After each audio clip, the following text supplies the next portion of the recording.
Hi everyone. Today I'm going to share some lesser-known facts about Coraline. Coraline, on the other hand, is so terrifying that it reportedly left kids crying in the cinema. That's why it's a horror animation that is not suitable for children.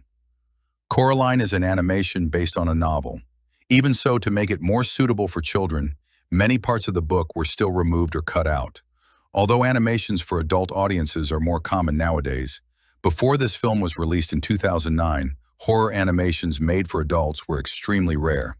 From now on, to keep things simple, I will call the mother in the real world the real mother, and the mother in the other world the other mother.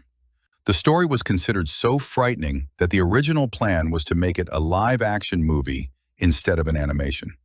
However, for various reasons, it ended up being made as a stop-motion animation. Interestingly, the character's name was actually a mistake. The author, Neil Gaiman, made a typo when writing Caroline, and it came out as Coraline. He liked the unique name and decided to keep it that way instead of correcting it.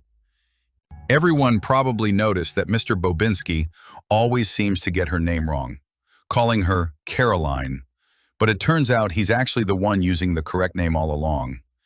This is because in German the name Caroline means free man or free woman. Another interesting fact, the character Wybie isn't in the original book.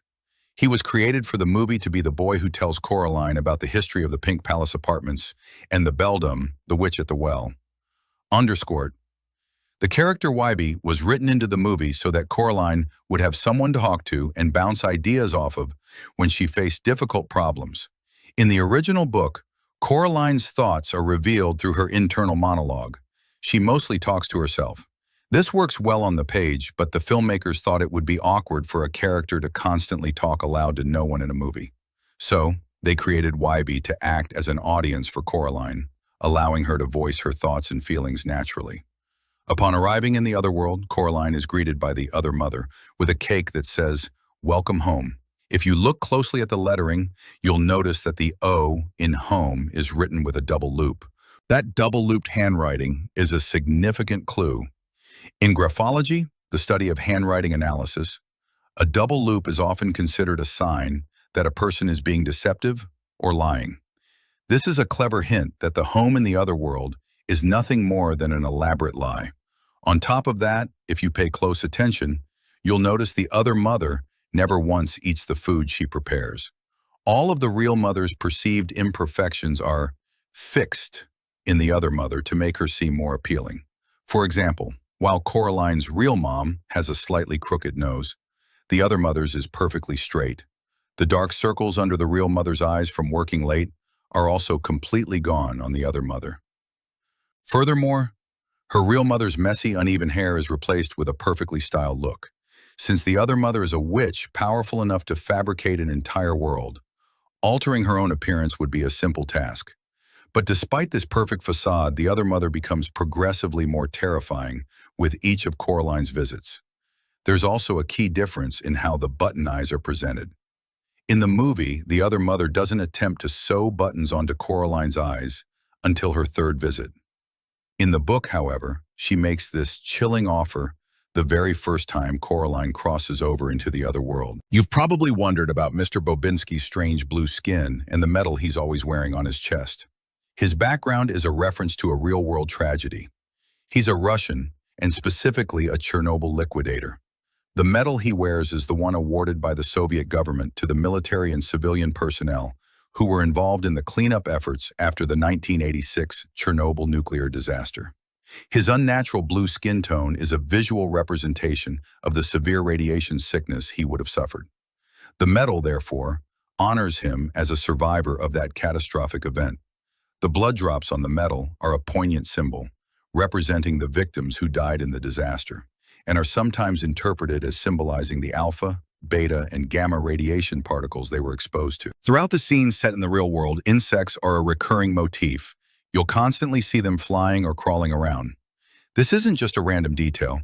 It's clever foreshadowing that hints at the other mother's true nature as a spider-like predator. After all, what do spiders prey on? Insects.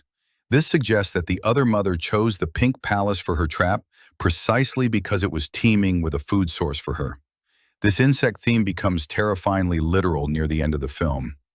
When Coraline returns to the decaying otherworld, the once beautiful furniture and decorations are revealed to be made entirely out of bugs and insects. In the scene where the other mother tucks Coraline into bed, her true monstrous form is revealed in her shadow on the wall. Furthermore, the other father is revealed to be a mere magical puppet, as he casts no shadow.